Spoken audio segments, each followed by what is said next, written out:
Everywhere you turn, a giant mess emerges under Prime Minister Albanese's watch. All this rubbish talk about the voice. But the front page of yesterday's national paper highlighted what Jacinta Price has said, and Peter Dutton. We don't need a voice, we need someone to listen to what they're saying in the Northern Territory. More stories of the horrifying extent of the crisis engulfing Indigenous children in Central Australia.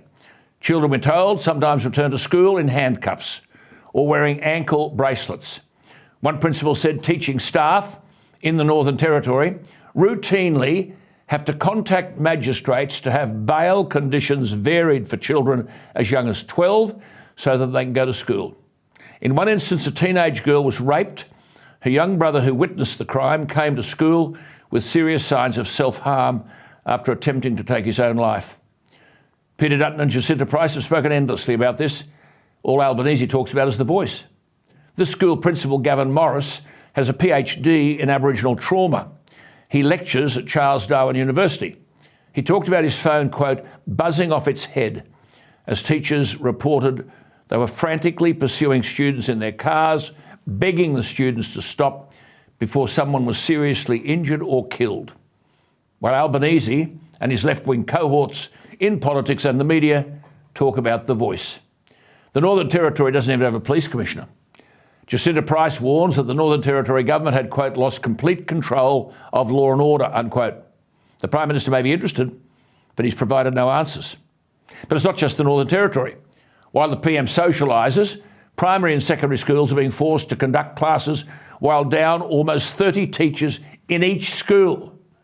In each school. The New South Wales Education Department alone provides the figures.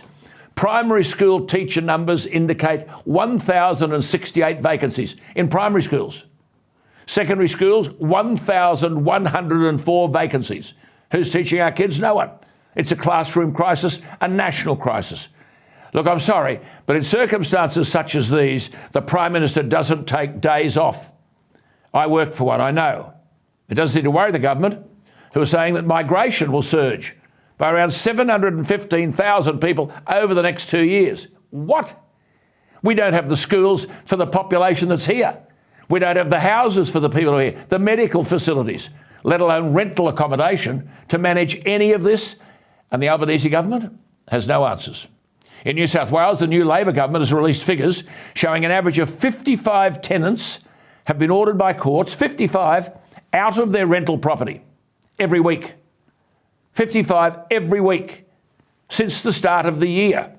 55 a week, 80% of the cases for non-payment of rent.